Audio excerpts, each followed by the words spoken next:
All-wheel drive vehicles. A lot of people like them these days. But there's some maintenance that you must do if you want them to last as long as possible. They're marvels of engineering. Just a little bit of maintenance can save you thousands of dollars down the line. Now this particular car is an Acura RDX, and it has a very sophisticated, Acura calls, super handling all-wheel drive. Not only do the front wheel drive, but the rear wheels often drive the car, and it's such a sophisticated system that it can even put 90% of the driving force to just one of the rear wheels. When they call it super handling, they're not joking. They took racing technology into account so that when you're driving around, it can switch the power to as much as 90% on either the inner or the outer rear wheel for cornering capabilities, so you can keep your pedal to the metal and it will still handle like a dream. It's an engineering masterpiece. There's no arguing that. Holds up pretty well. This baby's got more than 100,000 miles. The system still works perfectly fine.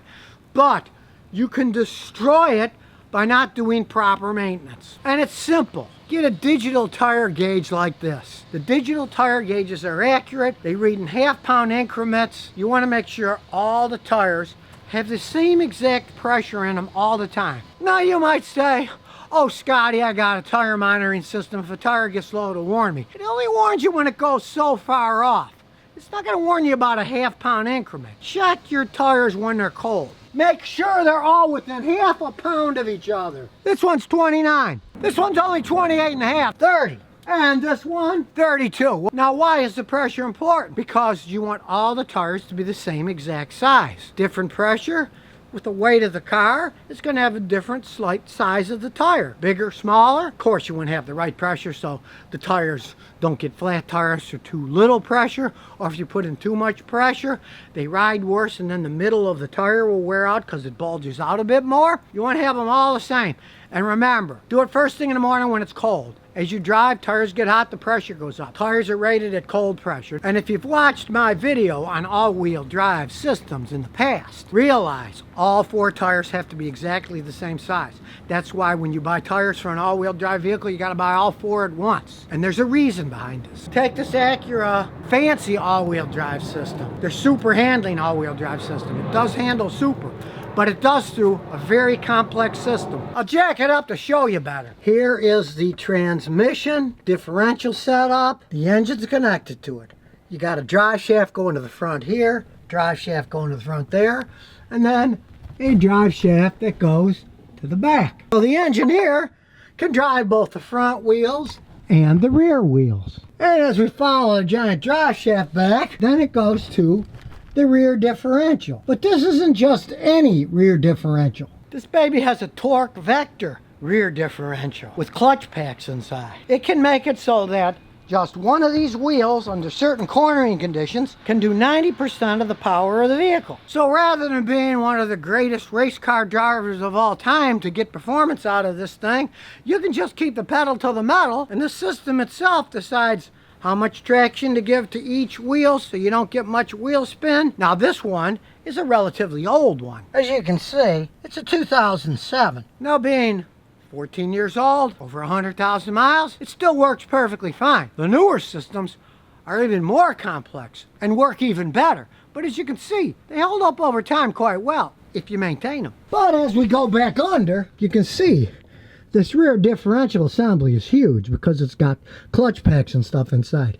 If your tires in the rear are different sizes, the clutch packs in the back will wear out prematurely because the tires won't be the same size. It'll be confused. It'll keep trying to adjust stuff. You can spend a fortune on one of these rear ends having it rebuilt. And since the system is always changing how much force goes to the rear wheels compared to the front wheels, all the tires have to be the same size. Or you get some very expensive internal wear. I know, a lot of people are going to think, well, what if I get a blowout in a car? I'll just buy the one tire that blew out. Well, you really can't because they have to be the same size. Now, you can easily check it yourself, which I often do when I'm working on one of these if it has a problem. Just get out a nice flexible tape measure. It has to be flexible because it's going around the tire. Then we'll measure the middle of the tire all the way around. See how big it is. Be sure to put the tape measure in the middle of the tire. And in this case, It's 7 feet 4 inches. We'll measure all the tires. Right ahead, it's jacked up in here, so now we'll measure this tire. Make sure it's flattened in the middle. And again, we have 7 feet 4 inches. Now, since nothing is generally perfect at all, what kind of a difference can you have? Well, if you have more than a 3/32 of an inch difference between any of the tires, that's too much for the all-wheel drive system. Now, under normal driving situations, you'll never get more than that driving a vehicle that works correctly. They won't wear that different. But let's say you're buying a used all-wheel drive vehicle. It's a good idea to measure them. You know what tires the people have bought. Even if they got the same name on them, they might be bought at different times. And if you find more than a 3/32 difference, I'd say don't buy the car, because you don't know how long the car's been that way. Now, it's not like that's going to destroy a transmission right away, but over thousands and thousands of miles of driving, it can wear them out internally. And speaking of internal wear, and these Acura and Honda products with the rear differential and clutch packs, it's very important that you change the fluid. I say change it every 30,000 miles, and only use the differential fluid that Honda and Acura sell. Don't use any other type. It's very special. It's a simple drain and fill. You can easily do it yourself, but do it. Because I've had customers who didn't, and guess what? They start hearing a noise in the back of their car. And I explain, well, now the clutch packs are making noises because they got dirty. The fluid's too worn out. The fluid doesn't cost much. You can change it yourself in 10 minutes, but do it. Because if you don't, and that rear differential goes out, it's going to cost you generally at least $2,000 to replace one of these differentials. And truthfully, very few people actually know how to rebuild them correctly. So if you have a guy rebuild it, it might not last. I had a customer have that done. It didn't even last a day. They took it to a transmission shop who said they knew what they were doing, but they didn't. And it actually made more noise when he got it back than it did when they took it in. So changing the fluid with the special fluid every 40,000 miles, it's not that big of a deal. Do it. It doesn't cost much. Just be sure to use the Honda fluid. It's a very special fluid. And yeah, if your neighbors see you measuring your car tire circumference, they might think you've gone crazy. But in reality, if you got an all-wheel drive vehicle, you're crazy as a fox. Now, I have to admit, super handling, all-wheel drive, and an Acura is an amazing bit of technology. If you drive like a maniac, if you're driving on wet roads, snowy road, icy road, it really makes the handling so much better and safer as long as you maintain it. Just realize that all-wheel drive systems, of course, come at a cost. You have more wheels being driven, there's more friction, and in this case, front-wheel drive is more efficient because you got the engine in sideways, the engine's spinning this way, power's going this way, the wheels are going this way. So they're all in the same plane. There's no power and energy loss. Here's the engine spinning this way. Here's a front wheel drive spinning this way. But the rear is spinning in the opposite direction. So first, it has to go through this differential assembly, which is a loss of power and energy from friction of spinning in the other direction. Then, of course, it goes way back to the other rear differential. So the power's got to go in at this angle, spinning. Then it has to go to another right angle, 90 degrees, to spin the rear tires. And that's loss of energy and power, too, from friction. So all-wheel drive vehicles, by their very nature, are less efficient. They get worse gas mileage.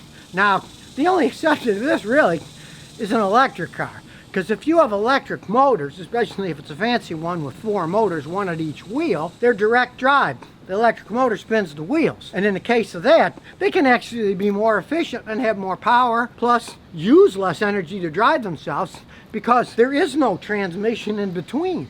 It's just the electric motor spinning each wheel independently, and there's no loss of energy that way. But I do have to say, in this Acura and in Hondas I've driven, a Honda super handling all-wheel drive system is exactly that. It does handle super. If you maintain it, it does have a very long lifespan. This one still shifts like a dream. Still corners great. And it's got over 100,000 miles on it. These RDXs, especially considering their relatively low price points compared to other ones, is a great pick if you're looking for an all-wheel drive system. It has both extreme performance and handling, but it's extremely reliable and safe for people who are not going to push it to its edge. They've made this all-wheel drive system the best of both worlds. Dependable, yet extremely high performance when you want to have it. Because from my experience with the German versions of all-wheel drive, they perform great when they're brand new, but they don't last as long as these Acuras do, and man, do they cost a small fortune to repair when they do break down. So now you know a little bit more about all-wheel drive systems, how to keep them lasting forever with just a little bit of maintenance, and how this Acura system works if you were thinking about buying one. Because my customer bought this one used, strangely enough, in South America, then shipped it to Texas, and he's been extremely happy with it. So if you never want to miss another one of my new car repair videos, remember to ring that bell.